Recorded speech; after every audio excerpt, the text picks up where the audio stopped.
Broadway ਤੁਹਾਡੇ ਵਿਦੇਸ਼ ਜਾਣ ਦੇ ਸੁਪਨਿਆਂ ਨੂੰ ਦੇਵੇਗਾ ਹਕੀਕਤ ਦੀ ਉਡਾਨ। नमस्कार दोस्तों, मैं अमरशीद ब्रॉडवे इमिग्रेशन सर्विसेज से लगातार कोशिश इस चैनल के जरिए कनाडा ऑस्ट्रेलिया को लेके हर लेटेस्ट इंपॉर्टेंट अपडेट आपसे शेयर करता रहता हूं। तो लगातार लाइव भी करता हूं इस सेशन के ऊपर। कल लाइव नहीं हो सका, आज भी लाइव नहीं हो सकेगा, कल मैं कोशिश करूंगा क्योंकि थोड़ा बिजी चल रहा है मेरा भी स्केड्यूल। तो मैं कनाडा और ऑस्ट्रेलिया के अंदर जो कंफ्यूज्ड हैं बच्चे, उनको एक क्लैरिटी दे दूं ताकि वो अपना डिसीजन सही बना सकें। बहुत सारे बच्चे ऑस्ट्रेलिया की लाइन में लगे हुए हैं और प्रैक्टिकली उनका ऑस्ट्रेलिया शायद पॉसिबल ही नहीं है और वो कनाडा जाने का भी अपना समय खराब कर रहे हैं। तो सबसे पहला बड़ा फर्क कनाडा और ऑस्ट्रेलिया के अंदर समझें, वो है जीटीजीएस का।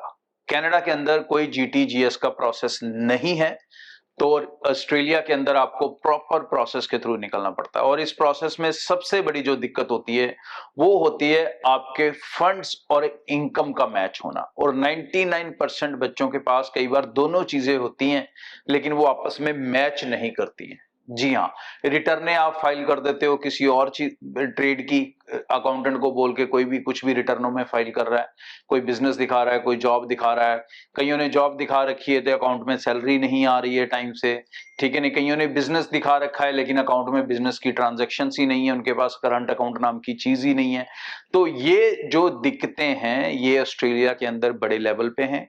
जिस बच्चे के पास प्रॉपर जेन्युइन फंड्स सिस्टम नहीं है, फंड मतलब कल्ला पैसा दिखाना नहीं होता, फंड्स मतलब योर फाइनेंशियल इन्वायरमेंट, मतलब आपके बैंकिंग में जो पैसा आ रहा है वो किस सोर्स से आ रहा है, उसका प्रूफ किसमें, रिटर्न्स के अंदर, आईटीआर रिटर्न्स के अंदर दिखना चाहिए, ठीक है नहीं। उसी में जो इनकम दिख रही है वही आपके अकाउंट में आने चाहिए। अगर उसके अलावा XYZ अमाउंट का पैसा आ रहा है तो उस पैसे की जस्टिफिकेशन होनी जरूरी है। और जो फंड्स दिखाने हैं वो आपको कम से कम 6 महीने पुराने दिखाकर चलने हैं, तभी आप ऑस्ट्रेलिया के एडमिशन लाइन में तो लग जाओगे लेकिन वीजा वाली लाइन में नहीं लग पाओगे। और वीजा वाली लाइन में लगने के लिए इस हर्डल को क्रॉस करना हर बच्चे के लिए आसान नहीं है। तो बहुत सारे बच्चे अपना ये पैसा एजेंटों के पास खराब कर सकते हैं उल्टे सीधे कागज बनाने में, और उनसे कभी भी आपका वीजा नहीं प्रोसेस होगा। ये गिनकर चलें, मानकर चलें, 110% लिख कर दे सकता हूं, क्योंकि फ्रॉड भी साथ साथ ही चलने लगता है जब मार्केट में कुछ टाइट होने लगता है। दूसरी ऑप्शन आपके पास, जो ऐसे बच्चे जिनके पास ये फाइनेंशियल प्रॉब्लम है, इनके लिए बेस्ट है कनाडा स्टडी वीजा।